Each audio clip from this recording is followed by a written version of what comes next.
I like McTominay a lot because he has like a little bit of that Roy Keane in him, where it's like, bro, it's either me or you, and it's not gonna be you. Yeah.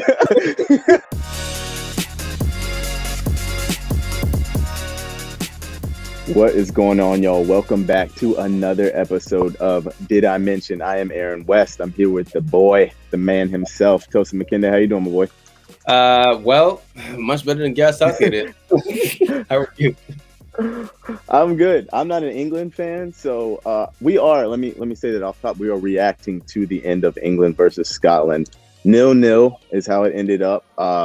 If we gotta be honest, this was a kind of dire game. Like, this was not good viewing. I was struggling. I'm a father, and it's hard for me to stay awake for these games anyway. Like, especially when there's 3 games all through the day. And like the last 15, 20 minutes, your boy was struggling to keep the eyes open. Like, This was rough. I mean, if you're Scotland, you got to be happy. I saw the fans in the stands there having a fantastic time. I don't think there's any negative side to this if you're Scotland. Like, this is an absolute win, a 0-0 win. But England, boy, that was disgusting. I'm not going to lie to you. It was gross. I think if I'm going to have, like, to start it off, I would say I think that was a cowardly managing performance from Gareth Southgate. I understand why he started the match the way he did. He wanted it to keep it secure. He wanted it to lock it up in front of the back four, especially with maybe a little bit of a shaky center back pairing that don't often play together. So you go with both Declan Rice and Calvin Phillips. But like, it was very obvious after a little bit of time that they could probably have gone with one holding mid. And the subs he made, taking off Phil Foden, who was really starting to get into the game. I'm a Raheem Sterling fan, but to leave him on and take Foden off feels like a bad mistake to me. To leave a holding mid off, not bring on Sancho at all, at all. Yeah. I gotta go to you here. Like, I'm flummoxed. All right, so I've had beef with Gareth Southgate since 1996. I've held on to this grudge for a long time. I've been watching football for forever. So, yeah, I am not 40, if people like to say. I just have been watching football early, and I just remember this stuff. He missed the penalty against Germany. He's had hate in the heart for a long time. That's what it is. So you're in 1996 when he missed the penalty. I was like, I don't like this guy. And then he had like the commercial with the peak with the bag over his face. Yeah, never been a fan of the guy. So here comes this guy now, as England manager. Yeah, and he's just the same person he was as a player. Just kept it safe. Feels like a ham and cheese sandwich. You know, you don't really want to eat it, but it's safe. You know, it does the job. It's just like, I don't want a ham and cheese sandwich. I want a steak, and I want some potatoes, and I want, asparagus with it. But the various accoutrements. You want some accoutrements, don't you? Yes, exactly. Give me something, like, make it exciting. But the problem with England, like, I think England's problem is they have way too much talent, and they've never really developed a real good English coach. Like, the last actual English, like, really good English manager was 1998 World Cup was Glenn Hoddle. Like, Glenn Hoddle, Terry Venables, like the last of like the dying breed of good English man. There's never been an English manager to win the Premier League. Funny enough, like, how are you the English league and there's never been an English manager? There's a Scottish manager who won, who's my dad, well, my grandfather, but there's never been an English manager. Aaron's confused. I promise you, go look it up. I know. This is wild.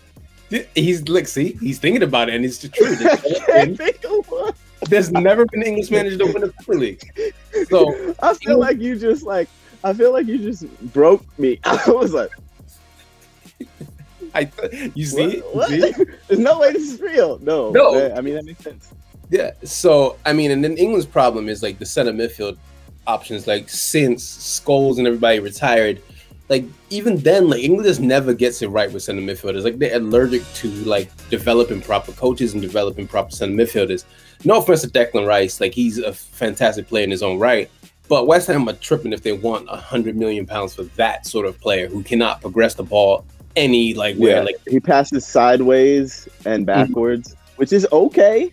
I'm okay with the defensive midfielder being safe, but like, at some point you got to play a line breaking pass, my boy. Like, at some point, get your eyes up and look forward. That's where we're trying to go. I know in England we've had issues with like just playing long ball, but my boy plays the exact opposite way. He's like, all right, we're gonna keep it. Is there someone streaking down the line I could play through? No, I'm gonna keep it.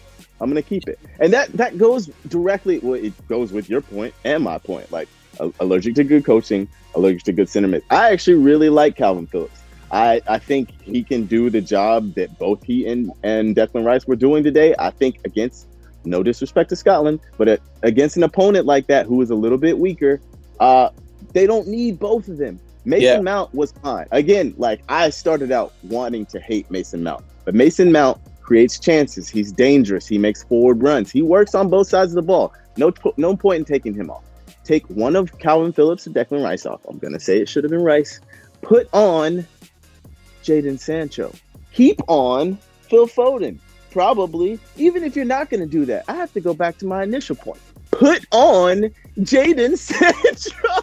You have literally one of the best creative players in the game right now. Not just like for England, not just like in the Bundesliga, like the whole like one of the best creative players in the world right now, and he's just chilling on the bench, like checking Instagram. My guy could have been in Dubai right now, this party, and he could have been touching a fire tan right now, like chilling with the boys, making Instagram movies, because he's now, you see on his social media, he's taking it to the next level. He's learned from Benzema. He's making movies. We're not just doing like little clips. We're making movies out here. He could have been making flicks, like real Steven Spielberg films out in the wild, but he's stuck in the rain on the bench. I do want to say one thing that I will credit Southgate for one thing. He made a couple fullback changes. I think Kyle Walker was bad last game, and that makes sense to take him out for Reece James. Reece James had a fantastic header off the line, but especially Luke. What is his last name? Literally just forgot your boys. Luke Shaw. Bro, my brain as a father is gone. Anyway, Luke Shaw was fantastic on the day. He was fantastic all year. Like, Luke Shaw has had plenty of criticism about his weight, his fitness, his application. But this year, he was fantastic. You as a Man United fan, you know. He should have started, I think, the first game. I see why he started Trippier. I understand. I get the tactics. But Luke Shaw should probably be in the starting lineup moving forward just because of everything he offers you. A natural left foot, the engine. He's finally fit enough to track back and get forward for 90 minutes. And he's actually a good defensive player as well. Like, he is a fantastic all-around fullback. As good as Kieran Trippier is, we've read articles about how much Gareth Southgate loves him. Maybe you start him on the right. Maybe Reece James is a sub. But Luke Shaw needs it. This is how I know Aaron is getting old. He called Chilwell Trippier. No. Oh. I don't want Chilwell. I want actual Trippier. Like, Trippier started the left back, right? He started the first match, right? Like, I think he should be on the pitch, and I think I think he should probably play his natural right back. No shade to Reece James. I think he's a better right back than Reece James. But Luke Shaw needs to be on the pitch. Like, and yes, I am old. So if you catch me saying something else dumb, just please shout it out, because I'll be out here tired, boy. Wait, hold on. I also, from the Scotland side, I want to shout out Billy Gilmore. Billy Gilmore had himself a game. The calmness on the ball. I've always really liked him, despite him being a Chelsea player. I hate that for him, but he's like, you cannot deny the kid can ball. He's got a really, really good head on his shoulders. His engine is fantastic. The decisions he makes. He had a great game, and he deserves to be starting from now on for Scotland. I think he's going to have a really good and long career. But I just have to reiterate that Gareth Southgate is a coward. Yeah, side note for Scotland. Before we talk about England competing with the best of Europe, Scotland needs some shout outs, man. Che Adams kept running the whole game. Like, he did not. And his running, his hold up play, fantastic all around. Robertson was really good. Tierney was really good. McTominay was a little bit shaky in the beginning, but that kid is a unit and a half. Bro. Like, I look at Scott McTominay, I'm like, yo, you're a specimen. Like, why are you the way that you are? I do not want to use 50-50 with McTominay. Dude, he also has like a very nice mean streak. Like, I like it. Like, I dislike liking United players. Again, I'm sad all the time. I'm an Arsenal supporter. But like the mean streak he has, the bite he has, the determination. Like, I love seeing that in a player. Like, I can like him because I like Scotland a lot. I visited when I was 14, had a great time. But I like McTominay a lot because he has like a little bit of that Roy Keane in him, where it's like, bro, it's either me or you, and it's not gonna be you. Yeah. I promise you, it's not gonna be me. Yeah, I promise you. Like, you're the main character, not me. Right? Like someone's getting put up on the Summer Jam screen, and I promise you today, I am not that man. Yeah, not tomorrow either. It's always gonna be you. But yeah, I mean, can England compete, Tosin? Can they? As the England supporter in this chat, can your boys compete? I'm an English supporter. I clearly got a Nigeria jersey on, but I don't know, man. Aren't you English? Damn, I see you tweet about England all the time with glowing terms. You love them boys. You know you love England. No fake on it. By birth, I am British. I am English. If we're going by technicalities, but no, I mean, if a lion gives if a bear, no, but like England, I feel talent-wise, they're up there. I've said it before that like talent-wise, the only country I feel can like is better than England talent-wise is France. Like I feel France is like the they're the base level. Like everyone knows. Like put Germany up there with England talent-wise. Yeah, but like I don't know who else you can say in the world right now is better than England talent-wise, like outside of France. Like you go through. I mean, yeah, England might need a set of midfielder, but they get enough right backs to give anybody in the world. They have enough right backs for that. They got good left backs. The center backs are pretty good. I just feel tactic-wise, like that's where England gets stuck. Is like you're talented. We see it. Yes, we see it in the Premier League week in and week out. Can you guys be a cohesive unit? Can you guys actually do this as a team? And I don't see it with Southgate as a manager. I really don't. So that's really, I feel like their manager holds them back. But I knew it. Like before the tournament started, I said England has a pragmatic manager. France does. Portugal does. But are they going to put them in positions for them to win? And I don't think so. So, yeah. Yeah, I see England as like obviously they can do it team. Like it at the end of the tournament, you were like, England went to the final. England won. No one would be surprised because it's like, look at their roster.